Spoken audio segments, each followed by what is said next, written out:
Hello বন্ধুরা, আজকে চলে এলাম একদম সকালবেলা। ছাদে উঠে এসেছি। শুভ সকাল বন্ধুরা, সবাই কে কেমন আছো? আশা করি সবাই ভালো আছো। এই দেখো, আমি আজকে তোমাদেরকে আমার বাড়ির ছাদে উঠে ঘুরে দেখালাম। এই হচ্ছে আমাদের বাড়ির ছাদের চারিপাশের অবস্থা, মানে একদম সবুজ অরণ্যে ঘেরা। আমার তো খুবই ভালো লাগে সবুজ গাছপালা, এইভাবে পরিবেশটা আমার কিন্তু খুবই ভালো লাগে। তোমাদের কার কার ভালো লাগে আমাকে জানিও, কিংবা খারাপ লাগলেও আমাকে জানিও। আর এই ছাদের অবস্থাটা দেখো, কারণ চারিদিকে তো গাছপালায় ভরা, তাই ছাদে মাঝে মাঝে ডালপালা ভেঙে দিয়ে রাখি, তো এই শুকে গেছে। এটাকে আবার জ্বালানি হবে, রোদে দিয়েছি, এটাকে গোছাবো। আবার ছাদে উঠেছি, এই কাপড় চোপড় ভেজা ছিল, এটাকে রোদে দেব। গাছপালা দেখো একদম উপরে ঝেঁপে পড়ে আছে।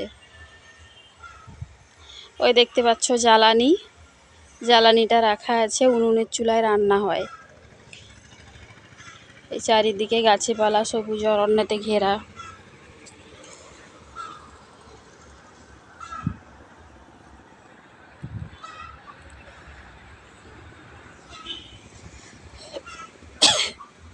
এটা হচ্ছে পুকুর, গ্রামগঞ্জের যে পুকুর থাকে, এটা হচ্ছে পুকুর। এই দুটো পুকুর বৃষ্টির জলে এক হয়ে গেছে।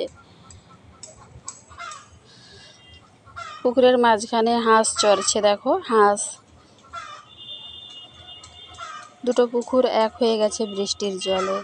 আর ওই যে দূরে দেখছো, ওটা কিন্তু মাঠ, যেইখানে চাষ করা হয়, ধান চাষ করা হয়, ওটা হচ্ছে মাঠ। চাষ করা হয়েছে, কিন্তু এমনি দূর থেকে মনে হচ্ছে যেন ঘাস জমে আছে। ঘাস নয় বন্ধু, ওগুলো চাষ করা হয়েছে, ধান চাষ হচ্ছে।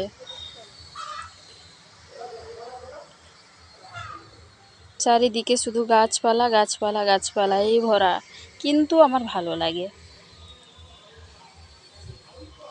তাই উপরের ছাদে দুদিন ছাড়া উঠে পরিষ্কার করতে হয়। অনেক শ্যাওলা জমে যায়, যেহেতু এখন বর্ষাকাল, বৃষ্টির সময় অনেক শ্যাওলা জমে যায়।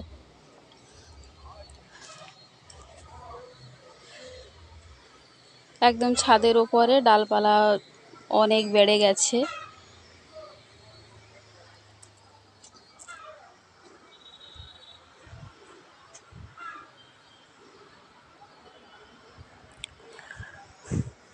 বৃষ্টি হচ্ছিল তো, তাই উপরে শ্যাওলা জমে এই কালো কালো, রোদ যখন হয় এগুলো আবার উঠে পড়ে।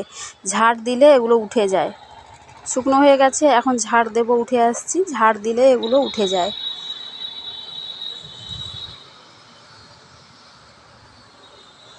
কে কোথা থেকে দেখছো বন্ধুরা একটু জানিও।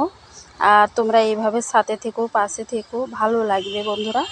আজকে প্রথম আমি ভিডিও করলাম আমাদের বাড়ির ছাদে উঠে। তো তোমরা এইভাবে সাথে থেকো, পাশে থেকো, সবাই সুস্থ থাকো, ভালো থেকো। সবাইকে অবিরাম ভালোবাসা আমার থাকলো, আর তোমাদেরও ভালোবাসা অবিরাম দিও, পাশে থেকো আমার।